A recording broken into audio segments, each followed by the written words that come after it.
Hello नमस्ते, मैं हूं मनीषा। वेलकम टू आर्यन सोरली। Saturday is Rajasthan weekly current affairs day. ठीक है, चलो शुरू करते हैं।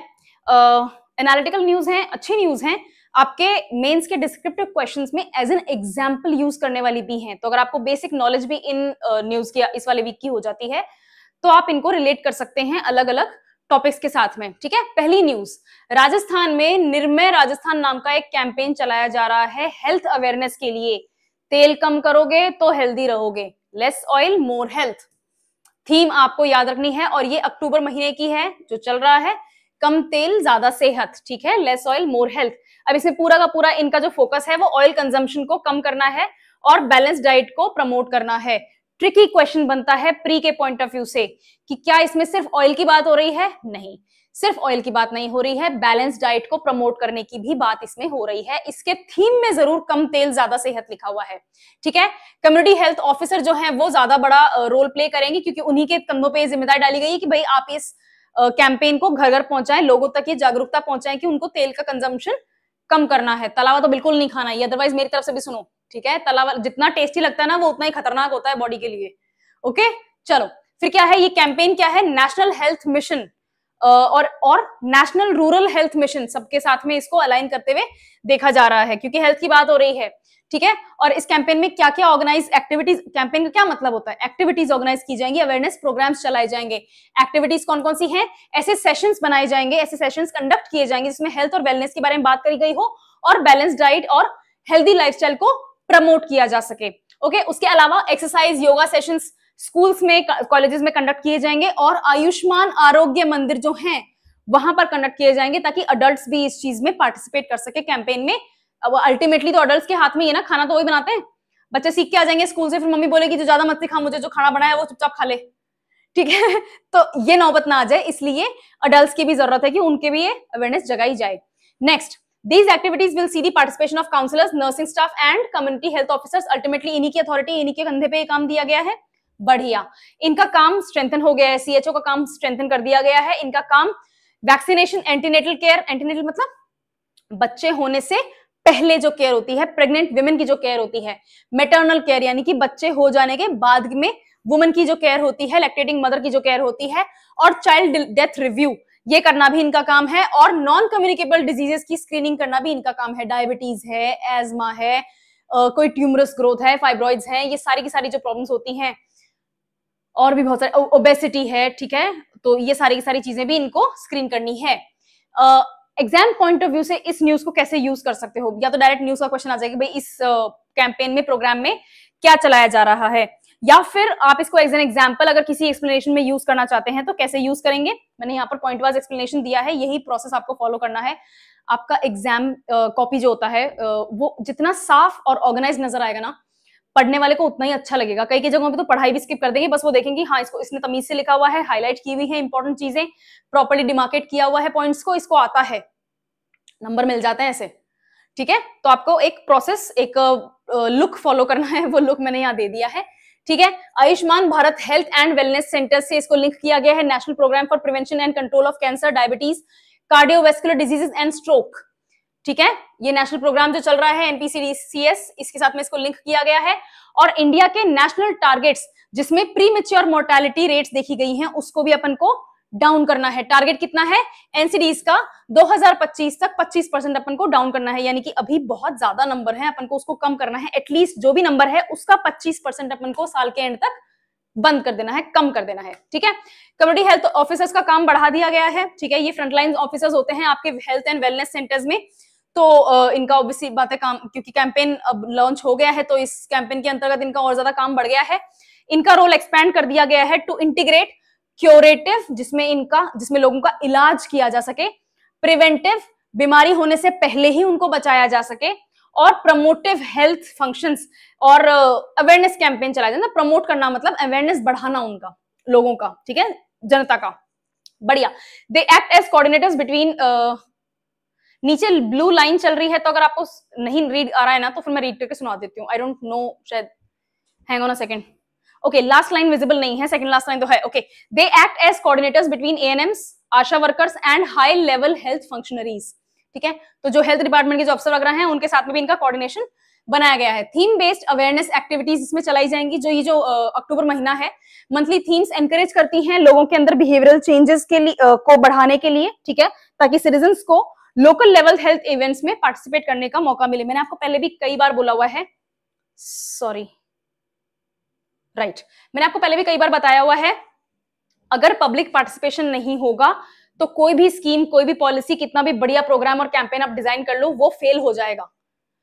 ठीक है, तो ये पब्लिक पार्टिसिपेशन की यहां पे बात कर रहे हैं। Behavioural changes, okay, aims at combating obesity, मोटापा, कार्डियोवैस्कुलर रिस्क, आपको हार्ट की प्रॉब्लम जो हो जाती है, कोलेस्ट्रॉल, हाई एलडीएल वगैरह जो होता है, उसको भी अपन को कंट्रोल करना है। और डाइटरी मॉडिफिकेशन, यानी कि बैलेंस डाइट खाओ। समोसे ब्रेकफास्ट में खाना और डिनर में कचौरियां खाना, ये सब नहीं होना चाहिए। बैलेंस डाइट खाओ। You need to have fat, you need to have carbohydrates, you need to have proteins, minerals, vitamins, along with that you need to have some kind of roughage also, salad भी खाना चाहिए साथ साथ में, ठीक है। उसके अलावा आपको मिल्क और बटर मिल्क और कर्ड और इनकी भी योगर्ट, इनकी भी वैल्यू है, इनकी भी जगह होती है लाइफ में, उनको भी कंज्यूम करना है, ओके। चलो, इंटर डिपार्टमेंटल कोऑर्डिनेशन अपन पहले देख चुके हैं। National health mission, Ayushman Bharat, इन सबके साथ में इसको कोऑर्डिनेट करके आगे चढ़ना है। क्यों? क्योंकि इनके जो टारगेट्स है वो अल्टीमेटली ग्राउंड लेवल पे जो सीएचओ काम करेंगे तभी होंगे, तभी मीट होंगे, राइट। और प्राइम मिनिस्टर ने अपनी 15 अगस्त की स्पीच में बहुत सीरियसली इस चीज को एड्रेस भी किया है कि ये जो मोटापा बढ़ता जा रहा है वो ठीक नहीं है ना। बढ़िया। तो इससे आपको बहुत बड़ी हिंट मिल गई है कि गवर्नमेंट कुछ ना कुछ करने की सीरियस में है। जब भी प्राइम मिनिस्टर की 15 अगस्त की स्पीच सुनो ना, उसको नोट बनाओ, उसके नोट्स बनाओ। ये सिर्फ प्राइम मिनिस्टर मोदी के साथ ही लागू नहीं होती है, ये हर प्राइम मिनिस्टर, पहले जब मैं पढ़ती तब पुराने प्राइम मिनिस्टर जो थे अटल बिहारी वाजपेयी और डॉक्टर मनमोहन सिंह, तो मैं यही करती थी। प्रेसिडेंट की 26 जनवरी की स्पीच है ना, और प्राइम मिनिस्टर की स्पीच, प्राइम मिनिस्टर और प्रेसिडेंट की जो स्पीच होती हैं, जो ये नेशनल डेज पे आती हैं, ये इंपॉर्टेंट हिंट होती हैं कि आगे गवर्नमेंट का पॉलिसी फ्रेमवर्क कैसा रहने वाला है, किस तरफ गवर्नमेंट ध्यान देने वाली है। तो बहुत पासिंग में 4-5 मिनट के अंदर अंदर प्राइम मिनिस्टर ओबेसिटी के ऊपर बोल गए थे, और तब से गवर्नमेंट ओबेसिटी को लगातार टारगेट कर रही है, इस तरह के कैंपेन्स चला रही है, बहुत स्कीम्स आ रही हैं, लोग भाषणों में भी यूज कर रहे हैं, डॉक्टर्स भी बहुत ज्यादा अवेयरनेस पहुंचाने की कोशिश कर रहे हैं। ये इंपॉर्टेंट हो जाती हैं चीजें, ओके।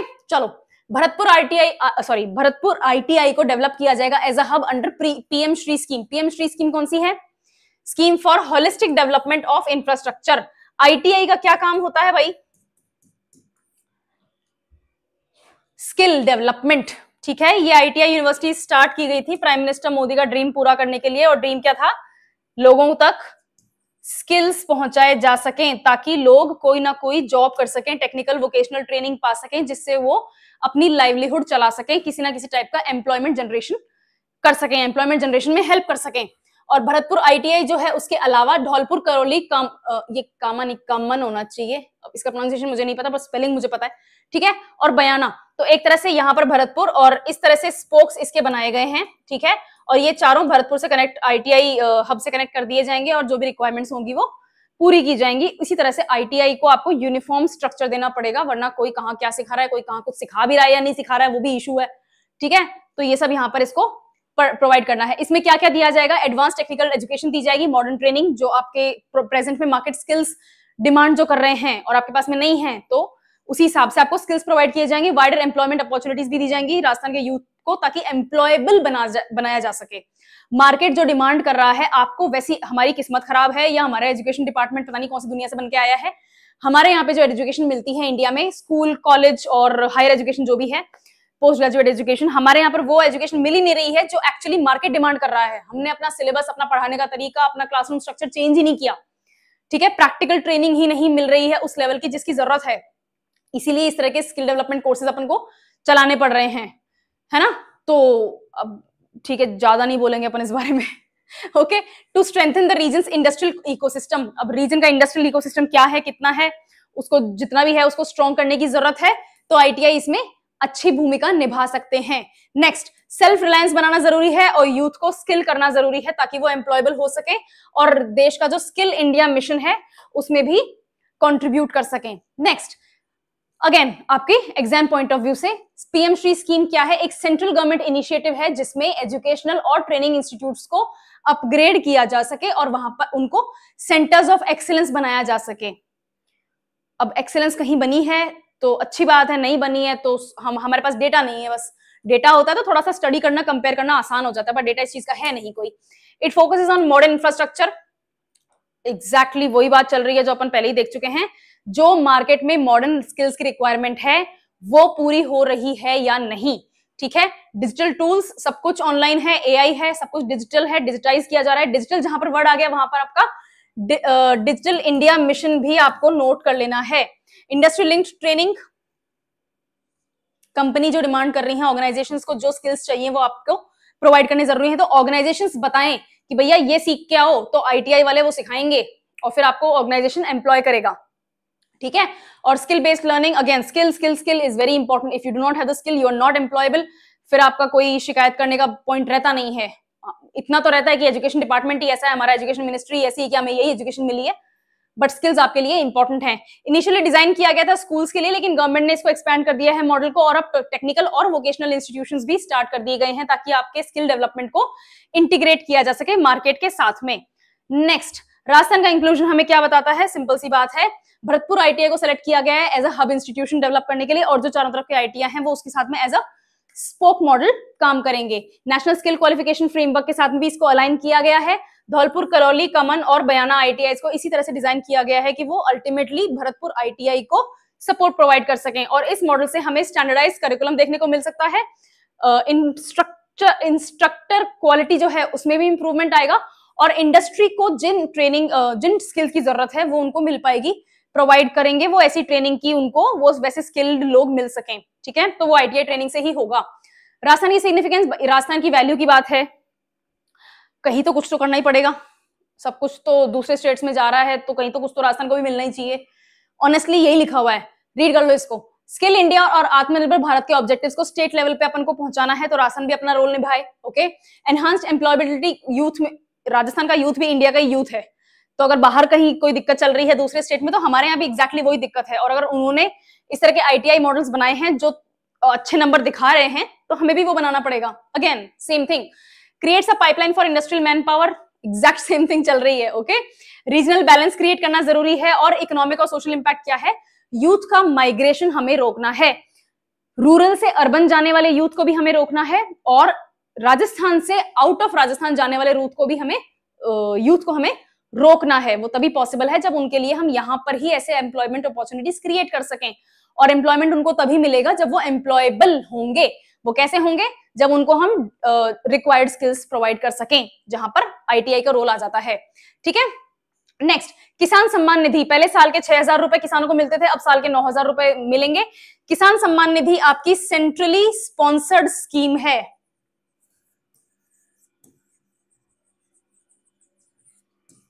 ठीक है। सेंट्रली स्पॉन्सर्ड स्कीम क्या होती है? जिसमें सेंट्रल गवर्नमेंट और स्टेट गवर्नमेंट दोनों मिलके फंड्स कंट्रीब्यूट करते हैं। तो पहले साल के 6,000 मिलते थे, भारत सरकार देती थी, अब साल के 9,000 मिलेंगे। 6,000 भारत सरकार देगी और 3,000 राज्य सरकार देगी। इस पूरी न्यूज में यही है, ठीक है।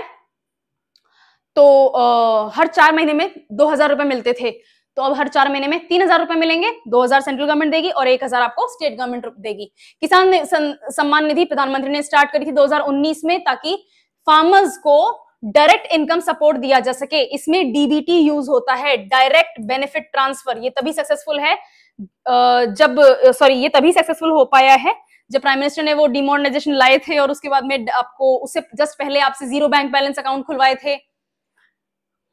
खतरनाक प्लानिंग हुई थी ठीक है, ओके। तो पहले एलिजिबल फार्मर्स को 6,000 रुपए पर ईयर दिए जाते थे और उनके बैंक अकाउंट में डायरेक्ट ये इंस्टॉलमेंट्स पहुंच जाया करते थे। अब राजस्थान गवर्नमेंट का डिसीजन है कि हम 9,000 रुपए पर फार्मर करेंगे, जिसमें 6,000 रुपए सेंट्रल गवर्नमेंट दे रही है और हम 3,000 और देंगे साल के। यही है, इतनी ही न्यूज है, ओके। अब किसान सम्मान निधि लाई क्यों गई थी? स्टेट गवर्नमेंट के, अच्छा ये तो स्टेट, इस इंक्रीज का क्या सिग्निफिकेंस है भाई? इनपुट कॉस्ट बढ़ती जा रही है, महंगाई बढ़ रही है, तो 6,000 रुपए से कुछ कुछ छोटे किसानों का काम नहीं चल रहा है, तो उनको इनपुट कॉस्ट यानी कि फर्टिलाइजर हो गए, केमिकल आपके पेस्टिसाइड्स इंसेक्टिसाइड्स हो गए, उसके अलावा आपके सीड्स हो गए, ठीक है, इरिगेशन वगैरह के जो आपको इन्वेस्टमेंट्स करने पड़ते हैं वो हो गए, तो इसमें पैसा लगता है। तो जैसे जैसे इनकी कॉस्ट बढ़ती जा रही है, तो 6,000 से काम नहीं चल रहा, तो अब 9,000 में शायद उनका काम चल जाए। तो ये इसका एम है, राइट। और अच्छा एक सेकेंड, वो कहाँ गया पोर्शन? वो ऐड नहीं किया था क्या? मैंने पढ़ के ही छोड़ दिया था क्या? ओके, किसान सम्मान निधि ये दिया क्यों जा रहा है? इसी कारण से दिया जा रहा है भाई, क्योंकि फार्मर्स जो बहुत स्मॉल लैंड होल्डिंग वाले फार्मर्स हैं, फार्म लेबर्स हैं, उन तक कोई क्या कहते हैं तरीका नहीं है आपका फार्मर की इनकम को डबल करने का जो सपना है प्राइम मिनिस्टर मोदी का, तो वो कैसे पूरा हो, कोई ना कोई तरीका तो अपनाया जाए, राइट।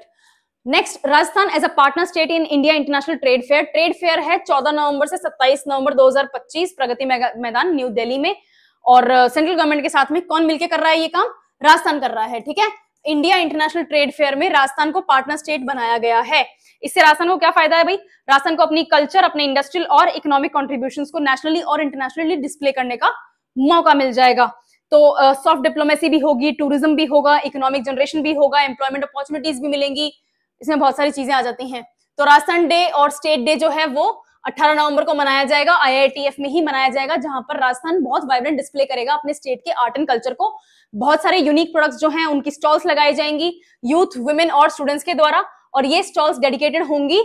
राजस्थान को किस चीज से जानते हैं अपन? चलो ठीक है, इसको ऐसे देखें, instead of reading this whole thing, Rajasthan को किस चीज से जानते हैं?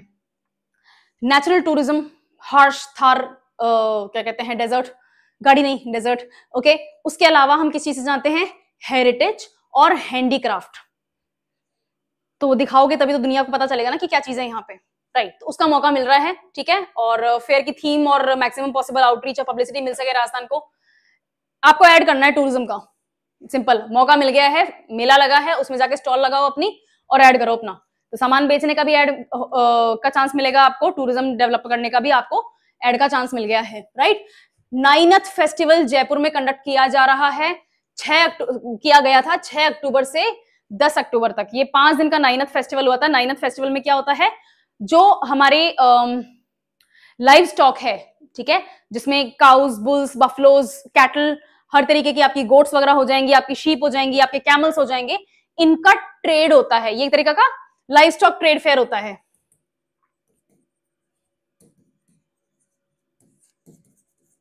ठीक है। तो ये नाइनथ फेस्टिवल जो है ये लाइव स्टॉक ट्रेड फेयर है, यहां पर हमें हमारे इंडिजिनस लाइव स्टॉक को डिस्प्ले करने का और उनको ट्रेड करने का मौका मिलता है, एक प्लेटफॉर्म मिल जाता है कैटल ब्रीडर को अपनी नेटिव काउस, बुल्स और इनको ट्रेड करने का, राइट।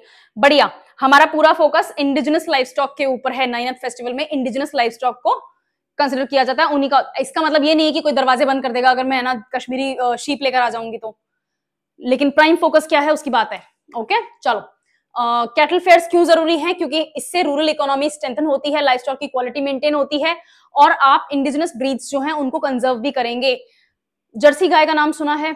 इंडिजिनस ब्रीड नहीं है, वो मिक्स है ना, तो वो इतनी पॉपुलर होगी कि वो मिक्स है। वो बाय द वे मिक्स करते क्यों है? क्योंकि कोई ना कोई कमी होती है। कमी क्या है? देसी गाय में कमी क्या है? सिंपल सी प्रॉब्लम है कि उसका जो मिल्क का यील्ड है, कितना दूध देती है वो गाय, वो बहुत कम है। जर्सी का बहुत ज्यादा है। इंग्लैंड की काऊ है, उसके साथ में इसको मिक्स किया है देसी काऊ को, बॉस्ट्रोफिकस इंडिकस करके इसका नाम है। तो जब मिक्स किया तो हमने कोशिश करी कि हम उन जीन्स को रखें जिनसे ये न्यूट्रिशन भी बना रहे और क्वांटिटी ऑफ मिल्क बढ़ जाए, ठीक है। हाँ, तो इंडिजिनस ब्रीड्स को यहाँ पर कंजर्व करने का अपन को मौका मिलता है। इस तरह के जो प्लेटफॉर्म्स होते हैं, नाइनथ का मेला हो गया, इसमें टेक्निकल नो हाउ जो होती है उसका भी एक्सचेंज होता है, best practices live stock breeding के लिए और नई वेटरनरी प्रैक्टिसेस के लिए भी एक प्लेटफॉर्म मिल जाता है कि अगर आपकी गाय को ये बीमारी है, ये प्रॉब्लम हो गई है, आपके ऊंट में ये दिक्कत आ रही है, तो बेस्ट प्रैक्टिसेस, बेस्ट मेडिसिन क्या है, वेटरनरी सर्विसेज भी यहाँ अवेलेबल होती हैं, और जो लेटेस्ट टेक्नोलॉजी चल रही है उसके बारे में भी फार्मर्स को और ब्रीडर्स को पता चलता है। अवेयरनेस कहाँ से आएगी? वरना अवेयरनेस लाने के लिए आपको इस तरह के कैंपेन्स और फेयर्स ये सब चलाने पड़ेंगे ना, राइट। इस तरह के इवेंट्स ऑर्गेनाइज करते हैं राजस्थान में, तो एनिमल हस्बेंड्री को बूस्ट मिलता है, रूरल लाइवलीहुड को सपोर्ट मिलता है, और फार्मर्स की इनकम भी बढ़ती है। फार्मर्स, हर्डर्स, सिर्फ हर्डर्स ही क्यों, एंड ब्रीडर्स भी होना चाहिए यहाँ पे, ठीक है। They facilitate access to government schemes including new veterinary sub centres, credits and subsidies. Veterinary आ गया, तो जिस तरह की भी वेटरनरी सर्विसेज चल रही हैं लाइव स्टॉक के को सपोर्ट करने के लिए, उनको भी अपना यहाँ पर एक तरह से मौका मिल जाता है अवेयरनेस कैंपेन्स चलाने का, अवेयरनेस फैलाने का, राइट। नेटिव ब्रीड्स को, तो ठीक है, significance of conserving genetic diversity in live stock, alliance with sustainable agriculture policy. Sustainable क्यों जरूरी है? ये वो वाला पॉइंट है बाय द वे, जैसे अपन फार्मलैंड में और फूड में कंसिडर करते हैं ऑर्गेनिक फार्मिंग को, है ना।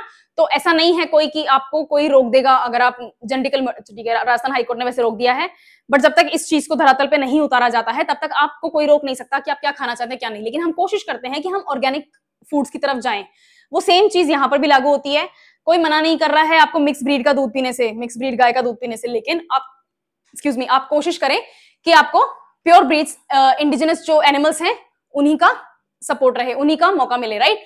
कल्चरल और रिलीजियस ओवरटोन्स हैं, और रिलीजियस तो है ही, मतलब कोई फेस्टिवल अगर इंडिया में है तो वो कल्चरल ही है। फेस्टिवल क्या होता है, आपकी कल्चरल इवोल्यूशन का एक तरह से हाइटेंड मोमेंट होता है ना, और हमेशा रिलीजियस सिग्निफिकेंस कैरी करता है। कोई ऐसा फेस्टिवल नहीं है जो रिलीजियस सिग्निफिकेंस नहीं कैरी करता है।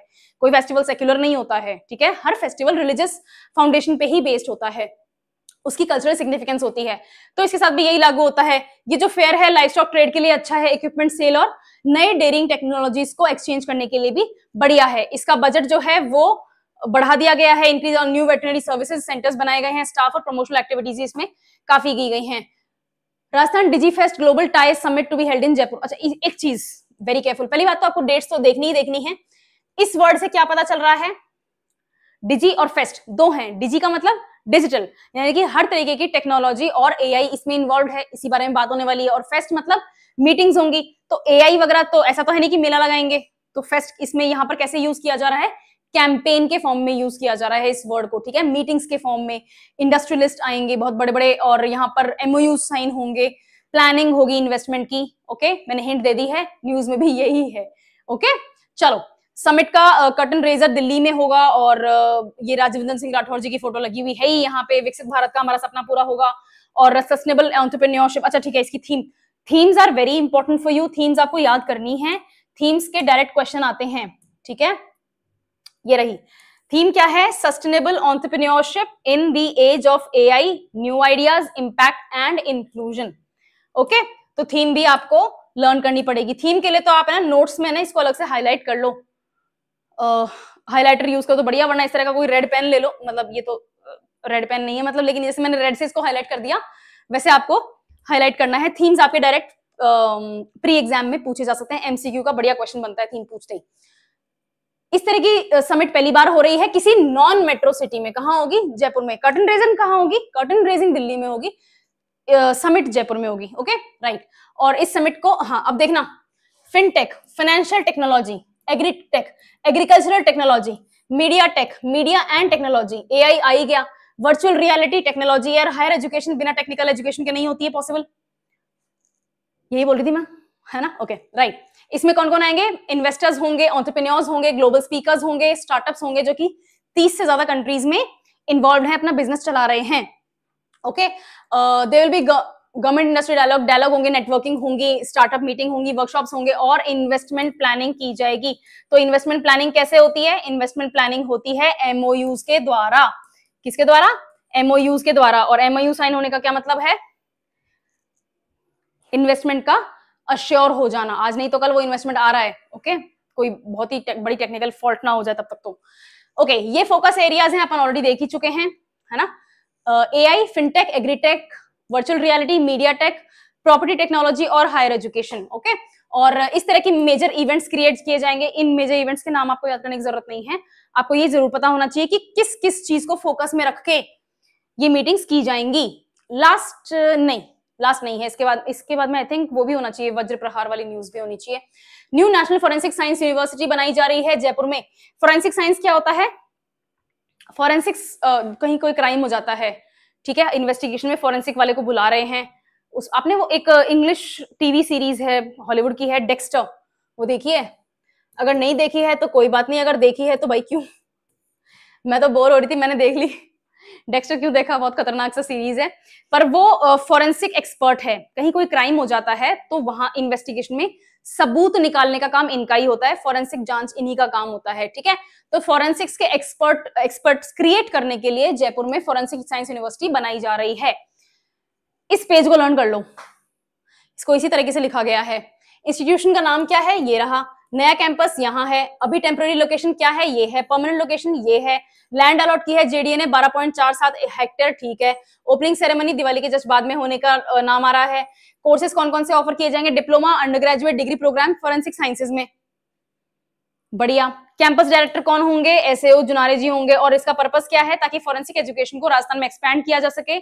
जजेस, पुलिस, इन्वेस्टिगेटिंग ऑफिसर्स को मॉडर्न फॉरेंसिक टेक्निक्स में एक तरह से उनको अवेयर किया जा सके, ठीक है, उनको ट्रेन किया जा सके, और स्पीड और एक्यूरेसी ऑफ जुडिशियल इन्वेस्टिगेशंस इसको इंप्रूव किया जा सके। सिंपल, लॉजिकली भी अप्रोच कर सकते थे, बढ़िया। नेक्स्ट इसकी हाइलाइट्स क्या हैं, राजस्थान को एक रीजनल हब बनाने की कोशिश की जा रही है फॉरेंसिक साइंस और लैब टेक्नोलॉजी में, सॉरी लीगल टेक्नोलॉजी में। एकेडमिक अपॉर्चुनिटीज मिलेंगी, सीधी सी बात है, यूनिवर्सिटी खुलेगी तो लोगों के पास में जॉब भी आएगा और एक फील्ड ऑफ एक्सपर्टीज सीखने का भी मौका मिलेगा, ठीक है। जेडीए ने ऑलरेडी डिमांड नोट वगैरह इशू कर दिया है, और उसके बाद में स्टेट गवर्नमेंट का कमिटमेंट जो है स्ट्रेंथनिंग लॉ एंड ऑर्डर का, जस्टिस, हायर एजुकेशन देने का, वो सब भी इसमें सेटिस्फाई होता है। हाँ, ये रही वो इंदिरा एक्सरसाइज, नॉट वज्र प्रहार, आई एम सॉरी, इंदिरा वज्र प्रहार किसकी होती है, इंडिया और यूएसए की होती है, ठीक है। इंडिया रशिया के बीच में जॉइंट मिलिट्री एक्सरसाइज हुई है इंदिरा 2025, और ये कहां हुई है, महाजन फील्ड फायरिंग रेंज बीकानेर में जो है वहीं हुई है। और जो भी एक्सरसाइज होती है जिसमें लैंड आर्मी, जो इंडियन आर्मी है वो अगर इन्वॉल्व हो रही है तो वो यहीं पे ट्रेनिंग करते हैं, अगर इंडिया में है और इंडियन आर्मी इन्वॉल्व है तो वो यहीं करती है, ठीक है, राइट। महाजन फील्ड फायरिंग रेंज में बायलैटरल मिलिट्री एक्सरसाइज है, 2003 में स्टार्ट हुई थी, कहां है, रुको मैं बताती हूँ, ये रहा। इंदिरा सीरीज ऑफ एक्सरसाइज जो है वो 2003 में स्टार्ट हुई थी, longest running bilateral defence collaboration है इंडिया और रशिया के बीच में। इंदिरा का नाम इंडिया और रशिया दोनों मिला के निकाला है, बहुत ही स्मार्टली निकाला है, भगवान इंद्र का नाम भी यहाँ पे आ गया, ठीक है। और सिंबलाइजिंग, इससे क्या पता चलता है हमें कि हम स्ट्रेटेजिक ट्रस्ट को शेयर करते हैं। ऑल्टरनेट होता है हर 2 सालों में, और इसमें आर्मी, नेवी, एफओ सब इन्वॉल्व होते हैं। इसकी स्ट्रेटेजिक सिग्निफिकेंस, मिलिट्री डिप्लोमेसी, आपकी डिफेंस पार्टनरशिप, ये सब कुछ भी है, और मल्टी अलाइनमेंट पॉलिसी है। हम वेस्ट और ईस्ट दोनों के साथ में रिलेशन बना के चलाते हैं। India is the only country in the world जो अमेरिका के साथ में भी मिलिट्री एक्सरसाइज करता है और रशिया के साथ में भी करता है, या ओके। इसके की पॉइंट्स आपके सामने ही है, ये समरी है एक तरीके की, ठीक है। कब से कब तक हुई थी, कहां फील्ड में हुई थी, इसका नाम क्या है, क्यों काउंटर टेररिज्म ऑपरेशंस और टैक्टिकल कोऑर्डिनेशन की जरूरत है, इसलिए सीखा जाता है। रशियन आर्मी और इंडियन आर्मी इसमें इन्वॉल्व थे। रशियन लीडरशिप कौन थी, इंडियन लीडरशिप कौन थी, इसका ऑब्जेक्टिव क्या होता है अपन ऑलरेडी देख चुके हैं। जॉइंट ऑपरेशनल कैपेबिलिटी, कोऑर्डिनेशन और इंटरऑपरेबिलिटी, 2 तरीके की फोर्सेज में देखी जाए और कोऑर्डिनेशन बनाया जा सके, वही है। सिग्निफिकेंस क्या है, bilateral military and diplomatic ties between India and Russia, इसको ग्लोबल सिक्योरिटी चैलेंजेस जो अब नए देखने को मिल रहे हैं उसके साथ में चेंज किया जा सके, ठीक है। ये अपन देख ही चुके हैं, ओके ओके, ये भी हो गया है। इसमें एक ही चीज बार बार बोली जा रही है, counter terrorism forces, yes. Geopolitical context, हाँ, यहाँ आ गया ना कि हम वेस्ट एशिया में हर वक्त कोई ना कोई किसी ना किसी कारण से लड़ता ही रहता है, ठीक है। तो वेस्ट एशिया में जो वॉलेटिलिटी है वो, और ईस्टर्न यूरोप, इसमें हिंट है यूक्रेन रशिया वॉर की, यूक्रेन रशिया वॉर की। तो ईस्टर्न यूरोप में भी डिस्टर्बेंस चल रहे हैं, तो चेंजिंग ग्लोबल सिनेरियो के साथ में इंडिया को भी नए नए तरीकों से सीखना पड़ेगा कि लड़ाई करते कैसे हैं। वैसे हमारे पड़ोसी जो हैं वो हमें सिखाई देते हैं, मजबूरी है हमारी वो लड़ाई सीखना, है ना, राइट। और इंडिपेंडेंट फॉरेन पॉलिसी अप्रोच है इंडिया की, क्वाड और इंडिया पैसिफिक अलायंस में भी हम बिल्कुल एंगेज होते हैं, रशिया के साथ में भी हमने अच्छे रिलेशंस बनाए हुए हैं। इसमें भी वही है, कौन कौन से जॉइंट प्रोडक्शन यूज होते हैं, ब्रह्मोस मिसाइल, AK-203 राइफल्स वगैरह। बाय द वे AK को क्या बोलते हैं, AK-47 को क्या बोलते हैं, 203 यहाँ पे AK को क्या बोलते हैं, कलाशनिकोव, ठीक है। रशिया की टेक्नोलॉजी है ये। डिफेंस कोऑपरेशन फ्रेमवर्क अपन ने अभी देख ही लिया है। लोकेशन एडवांटेज, क्योंकि डेजर्ट टेरेन है, similar to real war experiences, plus बहुत ऐसी बड़ी रेंज है जहां पर कोई सिविलियन डिस्टर्बेंस नहीं है, एंडलेस लैंड महसूस होती है। बीकानेर में क्या है, डेजर्ट है ना, राइट। नेक्स्ट, राजस्थान की स्ट्रेटेजिक रोल, सिंपल सी बात है भाई, अभी अभी मैंने बताया है, एंडलेस लैंड महसूस होती है आपको, तो सिग्निफिकेंस तो हो ही गई। और भी मिलिट्री एक्सरसाइज इंडिया करता है। सुदर्शन चक्र शक्ति इंडियन आर्मी की सप्त शक्ति कमांड जो है उसके लिए है। युद्ध अभ्यास किसके साथ है, इंडिया और यूएस की आर्मी के लिए है। और वज्र प्रहार किसके लिए, इंडिया, यूएस आर्मी और नेवल फोर्सेस भी है शायद उसमें, और वज्र प्रहार इंडिया और यूएस की आर्मी है, ठीक है। तो ये जॉइंट एक्सरसाइज है। दूसरा, इंडिया मलेशिया की भी होती है, इंडिया म्यांमार की भी होती है, श्रीलंका के साथ भी इंडिया करता है। ये आपको एक पूरी लिस्ट बनानी पड़ेगी, टेबल बनानी पड़ेगी। कंट्रीज के नाम लिखो, इंडिया किसके साथ में कौन सी एक्सरसाइज करता है और उसमें कौन सी आर्म्ड फोर्स इन्वॉल्व होती हैं, ठीक है, आर्म्ड फोर्सेस का कौन सा विंग इन्वॉल्व होता है, ये आपको एक टेबल बनानी पड़ेगी, इसको रटना पड़ेगा, इसके ऊपर क्वेश्चन आते भी हैं, आने भी चाहिए, ठीक है, क्योंकि ये करंट अफेयर्स का पार्ट होते हैं। ये हो गई आपकी आज की सारी न्यूज कंप्लीट इस वीक की, ठीक है। I hope it was a fruitful discussion for you, और नोट्स बनाए होंगे, इसको रिवाइज करने का तरीका आपको पता ही है। क्वेश्चन सीरीज भी स्टार्ट करनी चाहिए, मैं न्यूज बता देती हूँ और फिर क्या पता आप बना रहे हैं, नोट्स नहीं बना रहे हैं, थोड़ी बहुत क्वेश्चन सीरीज भी देखेंगे, ठीक है। चलो, I see you next week with more news. Thank you.